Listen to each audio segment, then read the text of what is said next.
we're seeing the texts, the calls, the messages from Instagram, Facebook, phone. No one is being ignored, and I want to make that clear that no one's being ignored. It's just so many messages coming through. And it's one of the reasons why we're doing this. Yeah, definitely. I want everybody to know that we are beyond grateful, because these messages that we're opening from everybody, it's not, I'm sorry for your loss and that's it. People are praying for our sanity, our peace, our hearts, our families. There's people I haven't talked to in years that have reached out, people answering the phones. And it's so overwhelming and almost, it's like unbelievable the amount of love that we're getting from everybody. It's so appreciative, because if we had to walk this by ourselves, I don't know how we would be making it, because people are like, you guys are doing so good, but inside, I'm yelling, I'm screaming. It's like, help me. But that help is really coming from everybody, and I can't believe it. I really can't believe it. It's not just an I'm sorry for your loss. People are really digging into our spirit, and it's nothing but God through these people. And we love everybody so, so very much. To just take the time out, even people that were coming to the hospital, people that are hitting me up, wanting to meet up, sending arrangements to the church. And even the nurses at the hospital. Oh my goodness. CHOP Hospital. They did their thing. I never thought we would be in this position. And I thought we would, I swore I would have lost my mind if this ever happened. But CHOP made this not easy, but bearable. Yeah. They treated our daughter with so much respect. Up until when they took her body, they were still, hey, Carter, we're going to do this. And although Carter moved on, they treated us with respect. They treated her with respect. She kept her dignity the entire time. It wasn't just because she moved on, so let's treat her like a dead body.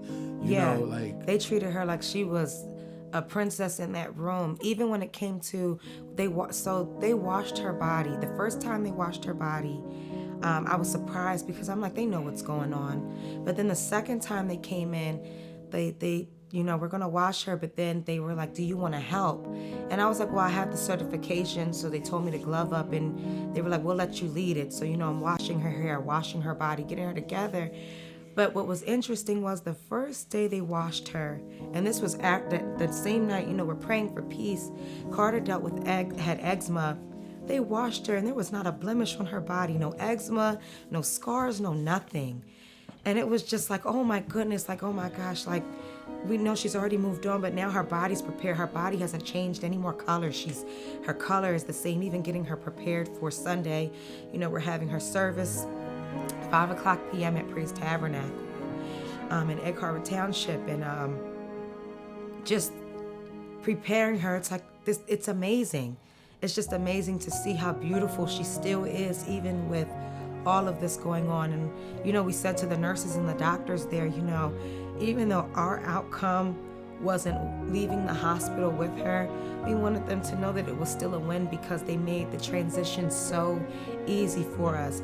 And they were like, even though Carter, they haven't spoken with her, they've never met a family like ours. She changed the entire wing.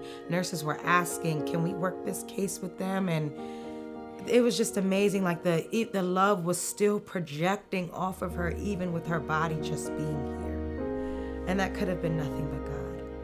And when I go on Instagram, I see so many people are having babies right now, are pregnant, and all I can think in my head is, it's just more light, more angels, and please, let these kids be them, and don't be afraid to learn from your kids. People will say, keep a child in a child's place.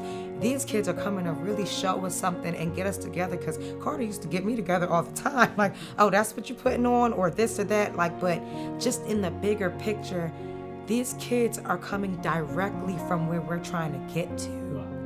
You know what I mean? So they come with everything that we need. And I just want people to really open their hearts and open their eyes and be receptive to their new babies coming, because they're coming with everything that they need. And that's what I want parents to really hold on to that. Your kids are coming with everything that you need, even if you think you're not prepared. Because, I had Carter at 21, and I'm like, oh my goodness, how am I going to do this? We're thinking childcare, we're thinking this and that. Every time we looked at her, every time we were with her, it was like time slowed down. It didn't matter. These kids, they come with everything that they need. They are the care package, and they have the map for us. You just pay attention to them, and that's it.